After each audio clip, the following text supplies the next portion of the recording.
Yo, new day, new day.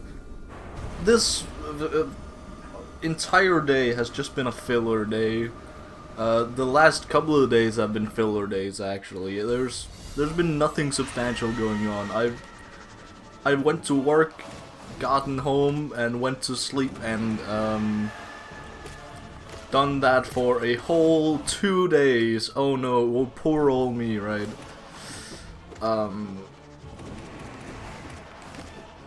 But yeah, today I actually have just a whole day off, and I have no plans whatsoever. I don't know why. I have a bad habit that I don't really get to control, where I just kind of wake up by myself at like 8 AM, even though I have nothing to do.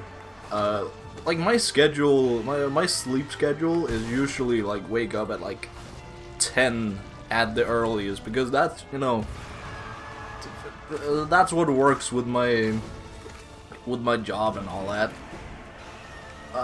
But when I get a solid like 5 to 6 hours of sleep, and then I just wake up by myself, that's not really the greatest feeling in the world. It's like, I don't know. I woke up, watched like 2 episodes of Castlevania or something, and then fucking just went to sleep again. And guess who could not sleep? So, hooray. Yeah, shit sucks. And also, you know, I don't really have too much to keep me occupied with. You know, I have a whole library of games, unlimited games, but no games, because I have all these things I can do, but I don't want to, like, I don't have a game that I'm in the middle of right now. Really, I have to, you know, be in the mindset to open up a game again. That's the mindset I'm in. Like, I really have to overexert myself for some reason. I don't know. You know the feeling, right? But then again, I have basically only today, maybe like tomorrow evening, I guess, to actually just, you know, play games before I am going away for 1.5 months. So, yeah, I don't really want to start anything. I don't want to, like, jump back into something. The closest I am to doing so is Dark Souls 1, which we drew another hyperfixation a couple of days ago, and we started by drawing Dark Souls lore, which would have been fine, because then I would have had a really good excuse to just speedrun all of the Dark Souls games. Just actually hyperfixate on the Dark Souls games. But again, I would only have today to do so, because I am leaving on Monday, leaving on Sunday technically, to go to my parents' place, you know, just the day before, so I have a day of chilling before before the big day rolls around. So I've kind of just forced myself into a position of, you know, it's also, you know, the combination of that and that I gotta work a lot this week, because I asked for more shifts, so I got more shifts, which is great, right? It sucks pretty bad that I'm only gonna see the efforts of my labor, so to speak, in, you know, more than a month away from now. So that really sucks, but again, what I'm working for this week barely covers my, you know, rent for next month, so that's just going towards that, you know, in my mind. I'm probably, my economy is probably fucked when I'm back. Oh, ooh. I thought I was gonna go this entire run without bitching about my controller for a second there, but nope, here we are. It's not that bad though. It's, you know, I'm gonna bitch about Gorb though. That has never stopped me. Fuck Gorb. I hate Gorb. Anyway, yeah, I don't know what to, I don't know what to tell you. These have been filler days. I've just wandered around aimlessly. There's not even been like any. I don't know. I've also just willingly taken more hours. You know, both yesterday and the day before that, I was scheduled to leave work at like fucking 5. But then was asked to stay because somebody else had something going on. And of course I'm gonna say yes because I need the fucking money and I don't really, again, it's filler days, I don't have anything else going on. So, yeah, that just made me so fucking tired, and that kinda sucks. Because then I get home and can't really manage to do anything. I can manage to, I don't know, fucking, feed my cows on Heyday or something. I don't know. I've really delved into the Heyday hyperfixation, into the Heyday grind, as they say in the community. I don't know. I don't know what the community says, but Whoa, thunder! I've gotten to level 26, I think. I just unlocked the mines, and finally, I've unlocked the mines for like a little while, but that's been my like long-term goal mainly, is to unlock the mines so that I can spend my like explosive, like my dynamite, my TNT, and my shovels, because they have just been sitting in my storage, taking up space. But now that I've unlocked the mines and can finally use them, I can finally begin to whittle down my, my layers upon layers of shovels and dynamite and TNT, and use it for, because I've grinded Heyday on my dad's iPad before. I know how rare it was a crazy feeling when I finally got my grubby hands on a single piece of dynamite. I felt so powerful, let alone a TNT, let alone a shovel. To finally get these ores that, to finally get these ores that were required to get the little pieces of paper that you can buy animals for. You can buy like a dog that runs around. You can buy another dog. You can buy a little baby dog. Wow. You can also buy birds now, I guess, and I don't remember if that was a thing before. I don't think so. I only remember birds and dogs and horses. So yeah, that's my long-term goal, and I didn't expect this run to be talking about Heyday, but here we are. Yeah, I don't know if it's I've fallen down the rabbit hole, or if I have, I don't know if it's a glow up or a glow down in terms of my, the way I spend my time. I don't fucking know. It's addicting, is what it comes down to. What is not addicting, however, is fucking Boruto. Boruto is ass. I don't know, I've always kind of had it on my radar because people have been talking about it for years. Not always good, but I've always, I don't know, it felt right to, have this show that was probably gonna be fucking ass, and just watch it and, complain about it to my friend that I'm going away with, because I'm pretty sure that, I'm pretty sure that he has seen the majority of it, and I don't actually know what his opinion is, but that's a talking point that he can, then if I don't really want to watch anything more, he can just spoil me without me regretting anything.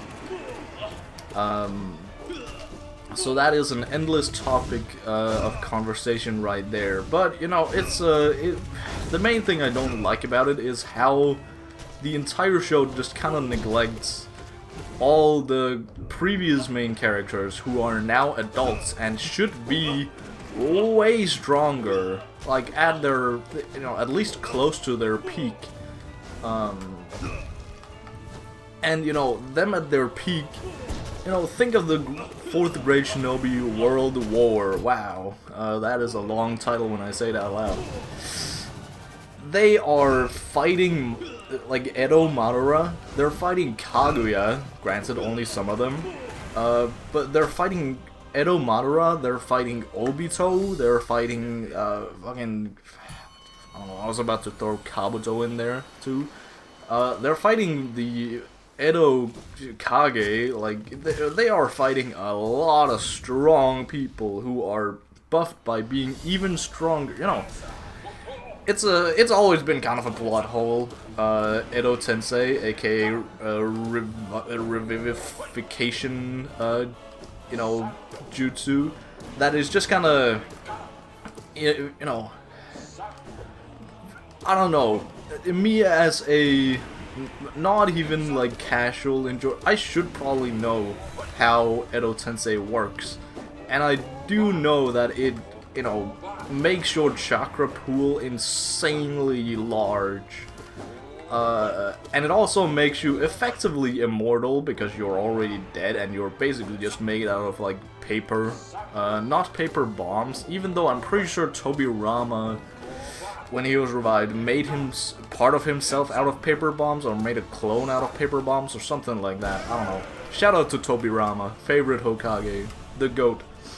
Even though he was a teeny tiny bit racist, that doesn't matter, he was the GOAT. Uh-oh. So, yeah, all these people, especially like, you know, the trio of Naruto, Sasuke, and Sakura, they are so indescribably powerful. And here they are just not.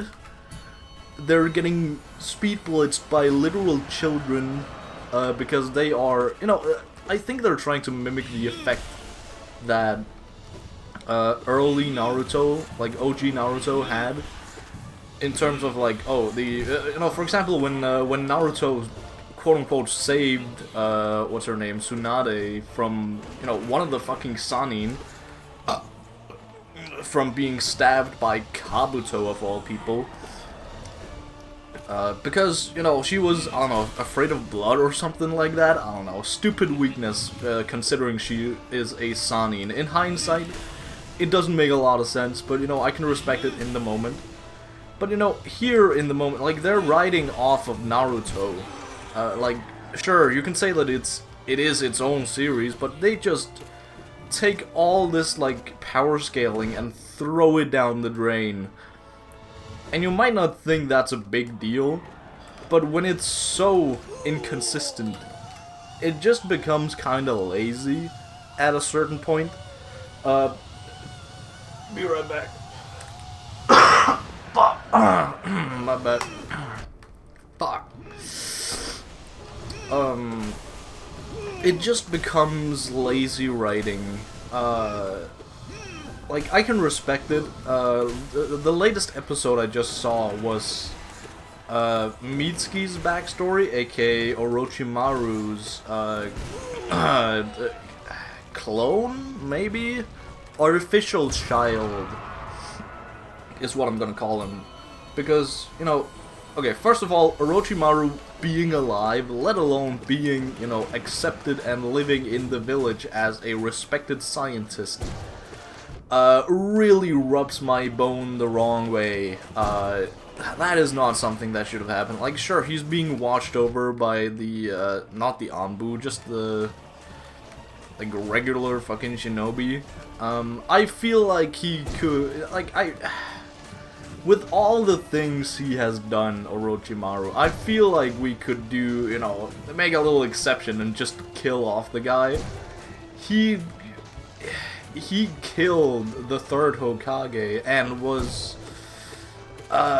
very pivotal in Sasuke's, like, downfall, and, you know, all the shit that he has done towards the village. Like, you know, it's a lot to take in, but it's he's just not a great fucking guy, and I don't see why he would have changed. So, you know, at least exile him from the village. I can see the fact that he's, you know, the guy is a bit hard to kill in terms of his powers and his, you know, plethora of unknown powers. Because he is, you know, he's studying to become immortal. He has to have some sort of loophole beyond what we've already seen. And what we've already seen is pretty powerful in terms of just keeping himself alive. So sure, I can accept that they haven't killed him, but at least, like, I don't know, lock him up or something.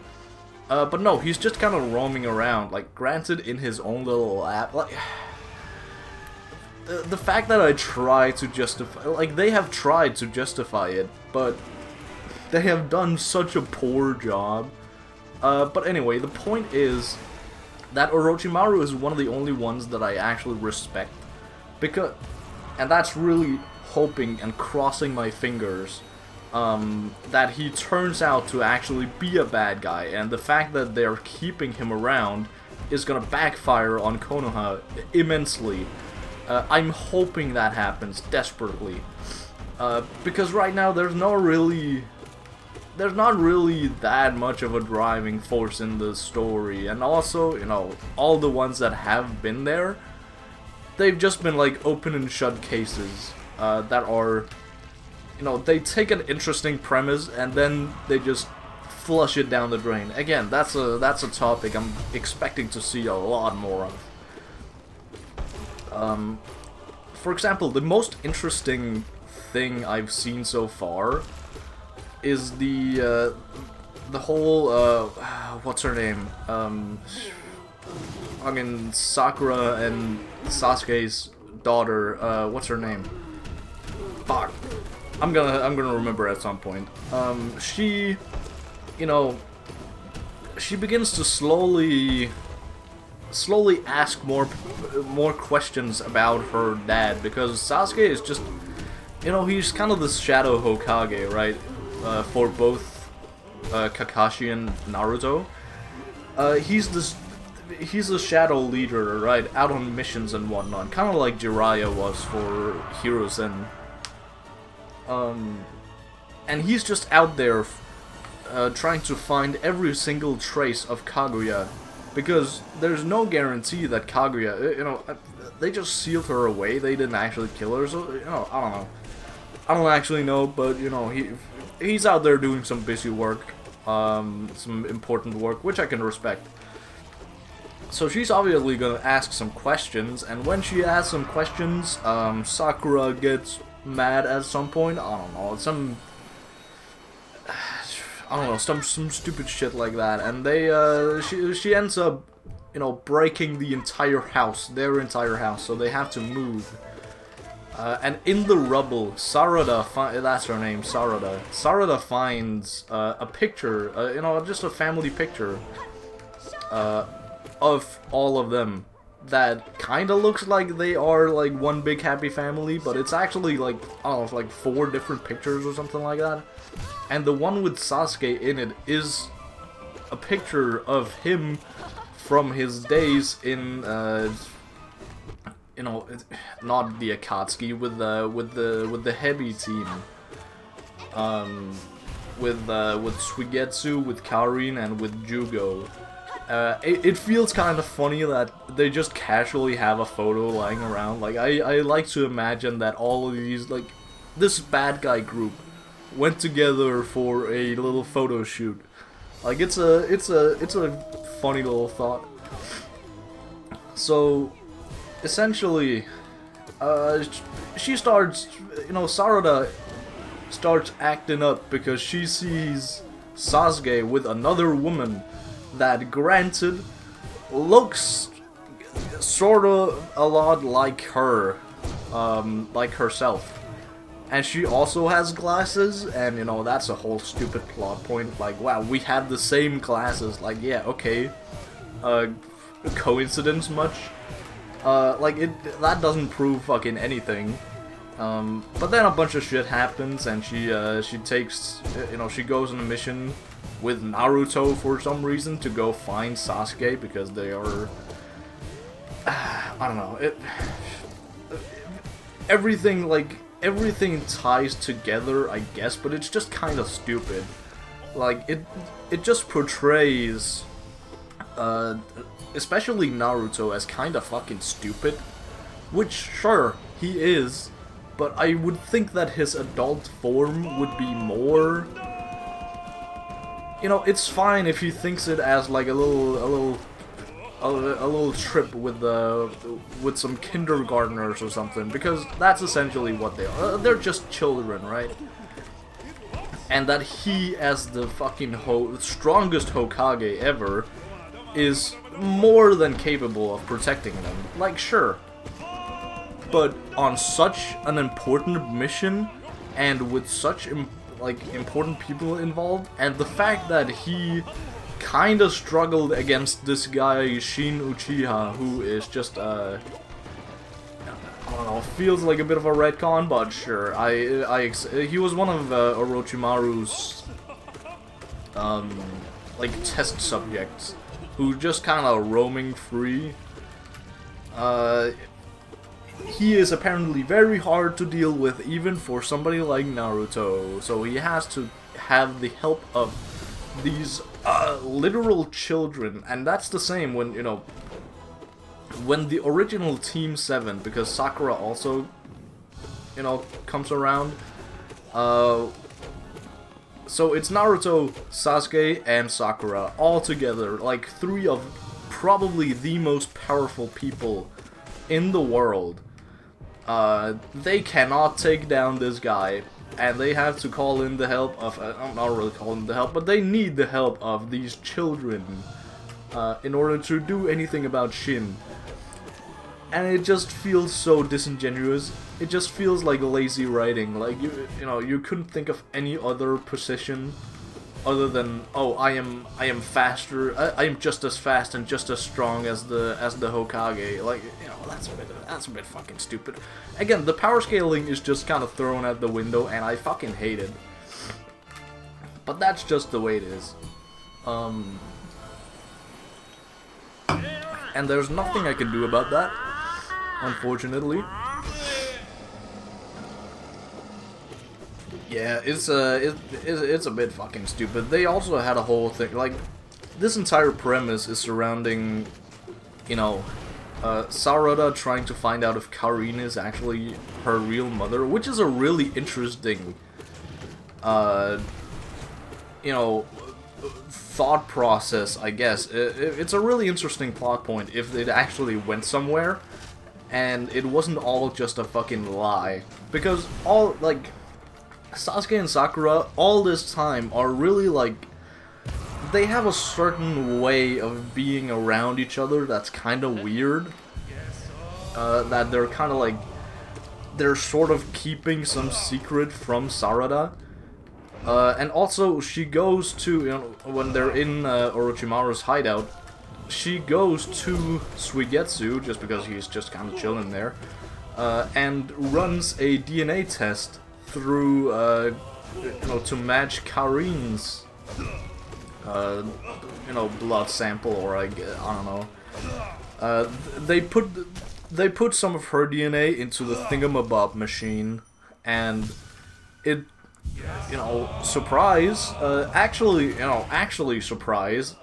Wow, yeah, it says that it's a perfect match, Karin and Sarada, which, you know, that was when my faith for Boruto kind of revived, because that's an interesting actual plot point. Like, yeah, I could see some tension coming from this, but like a single episode later, when all of this bad power scaling happens that I just told you before, like in the aftermath of this mission, it's just revealed that no, it was just a fault with the thingamabob machine. And, you know, Sakura is actually your mother all along, and, you know, oh no, we have been such bad parents, we're definitely gonna do a better job I don't know. And then my expectations dropped to an all-time low, because how the fuck did they have such a great concept and still fumble the ball that hard?